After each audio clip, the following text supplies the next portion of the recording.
100 po kasi kahit Ganun. ano po na kahit 150 po na 150. So, abono kami 50, anak? Opo. Ha? Ipong ko to Amin yan ah. Uy, mamibahan na. Ayos yun ah. Ano ginagawa mo? Ba't ka namimigay ng pera? Hindi, okay lang po yun. Kano order niya? 199 po lahat. So binigay mo siya ng 49 pesos. Opo, okay lang po yan. So parang nilibre mo yung delivery. Opo, buwal naman po sa loob yan. So ano yung wish mo tuition fee? Tuition fee po, yun po. Tapos makapagtapos ng pag-aaral. 16,000 tuition fee mo to ha? Ayaw mong payakap, pawis ka. Tapos meron akong regalo din sa'yo na Salamat po.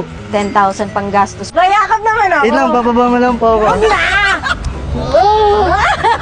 Eto, para may pang ano ka, Isa lang. gawin ko ng 30,000 to ha? Salamat po, nakikilig ako. 30,000 pesos, cellphone, at ano pang gusto mo? Pagmamahal. Eh. What? Joke lang.